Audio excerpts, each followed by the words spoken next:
how's it going, guys, and welcome back. So sorry for another unscripted video. We've had sort of a little string of them. There's been a lot of great news this week. A lot of stuff's been going on. The Ova Magica Kickstarter just started. We got this combat video for Laxidaze. There's just a lot going on. So I do apologize for the string of unscripted content, but of course the essays will be rolling out as they usually do very soon.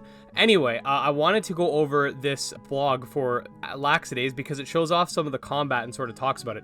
I haven't read this yet, so this is going to be like a hybrid informative / reactionary style video.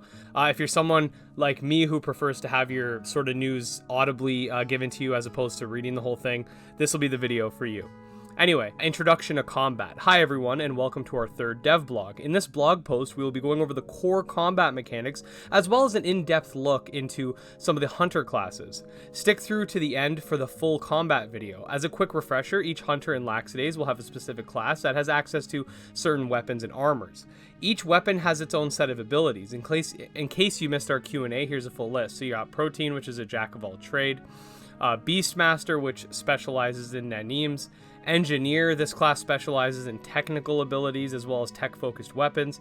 Nanomancer, this is the quote-unquote mage class. This focuses on dealing elemental damage and excels at a large area of effect attacks. Panzer is the tank class, and Phantom is stealth class. So, if you guys didn't know, Laxidaze has monster taming elements.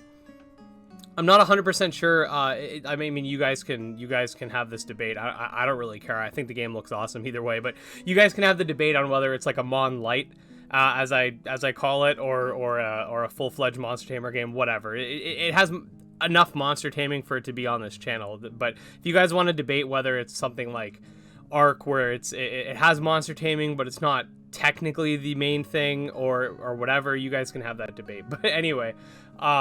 Yeah, so one of the classes is what focuses mostly in the sort of monster taming factor of the game. Laxidaze will feature real-time third-person ability-based combat. Weapons in this game will each have their own respective abilities, movesets, and can either be ranged or melee. Players will have a basic attack that charges their ability meter, aka nanometer, and the players use these charges to perform various attacks. In addition to real-time combat, the game will also feature a tactical mode. This will allow players to slow things down and think through their strategy in the middle of combat. Entering tactical mode slows down time within the game and allows a player to select their next move, as well as their next target. Oh, it kind of reminds me of Fallout, sort of. You know, in Fallout, you could freeze the game and then sort of aim at certain body parts. Kind of reminds me of this. This is an example of it, if you didn't already clue into that. Team battles and summons. The combat system also features team battle and nanim summoning. The typical battle you may encounter involves your hunter and up to 2 squad mates. On top of that, you're able to summon nanims through battle using the summoning meter. You'll be able to build your summoning meter in the following ways: receiving damage, dealing damage, and gradually over time. Your hunter will be able to summon certain nanims depending on how full the summoning meter is, with more powerful nanims requiring more of the meter. Your squad mates will also be able to summon their nanims.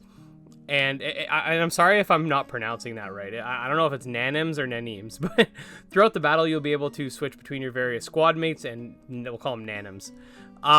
When you control a different character, you'll have access to their full moveset, and combat will function the same. We'll release more info on team battles and nanim summoning in an upcoming dev blog. So this, to me, it's a little confusing to me, and I could be wrong. This is sort of the downside to covering so many monster taming games. Beastmaster is the nanim one, but from what that sounds like, it almost makes it sound like anybody can summon them, just a Beastmaster has more. I could be wrong about that. If anybody knows in the comments, or if the devs are watching, let me know if I'm wrong about that. It sounds like everybody can summon them, and just the Beastmasters do more. Either that or it's just the Beastmasters. One of the two. Anyway. The life as a hunter often revolves around fighting dangerous enemies, human and nanim alike. As of such, hunters in Cascadia will need to be as prepared as possible, some hunters as far as undergoing often fatal procedure of nanosynchronization. This procedure is a series of injections of supercharged nanobites into the bloodstream, which rapidly replicate the results in either death or enhanced physical abilities, including strength, stamina, health, etc. A person who successfully undergoes nanosynchronization develops their own unique ability. In the case of the main character, their nanosync ability is called Blink. Using Blink allows the player to perform a short-range teleport, often used for dodging incoming attacks, or for closing the gap between yourself and the enemy. So it's sort of like a roll dodge. I'm curious as to whether or not it'll have invincibility frames. Over the course of the game, the player will be able to upgrade their own and their squad mates. Nanosync abilities below are 2 gifts showing the Blink ability, so as you can see here. Hunter class, the Engineer. In the world of tomorrow, technology reigns supreme, at least that's what every engineer will tell you. The Engineer class specializes in all things technology, which allows for greater proficiency in tech-based weapons and armors. Weapon and armor. The R4BB1T prototype suit, Engineer class, Hunter suit, Jesus, that's a long name. Excellent rapid stamina recovery, perfectly suited for those on the move. The suit gives a decent amount of protection for how light it is. It has a resistance to electric and alloy type attacks. The Nano crossbow, standard Engineer type crossbow, that fires supercharged nano bolts and inflicts nano damage, so as you can see here. Ability 1, Nano Grenade. The Hunter throws a grenade filled with a volatile nanobite that will explode upon impact and deal a moderate amount of nano damage to the target. Ability 2, Heal. The Hunter overloads self-repairing mechanism of the crossbow to heal themselves, so it heals a small amount of health over time, and it can remove status effects.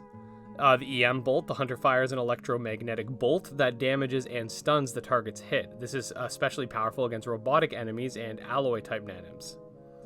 Ultimate ability, Droid Assault. The Hunter summons a fleet of autonomous battle drone. Oh, that's cool. Look at that. It summons a bunch of droids to kill your opponent. GG. Thank you for reading and watching. Make sure to check out our newsletter for notifications when we release our dev blogs. Next time we'll be going further in depth into the combat system and showcasing the next Hunter class. Catch you soon. So this is going to be a series of different combat videos for each class. So I'm definitely excited to see more of the different sort of capabilities of each class. That's definitely going to be interesting. But let's watch this video because that's what you guys came here for. Look how nice this game looks.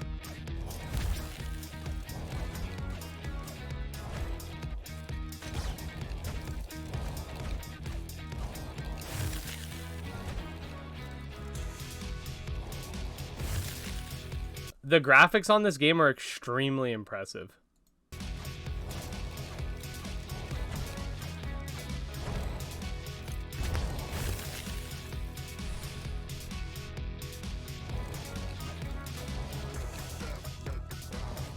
The music is is very cyberpunk-esque. And I'm not talking about the game, I mean the theme.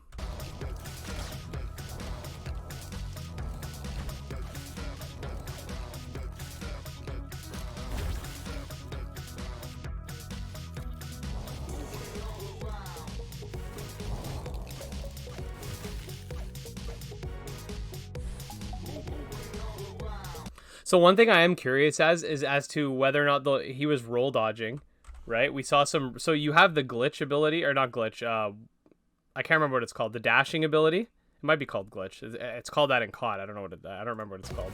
But you have the dashing ability, but he's also performing roll dodges. So I don't know if those rolls have invincibility frames or if it's just the teleporting one. Only time will tell on that, because he doesn't actually clip through anything with the roll. He actually just rolls away. So we'd have to try, because like in Dark Souls, when you have invincibility frames, you could roll into an attack. I'm not sure if that would work here. Perhaps he's just rolling away because the attack, the AoE attack, stays longer than the roll would allow for in terms of invincibility.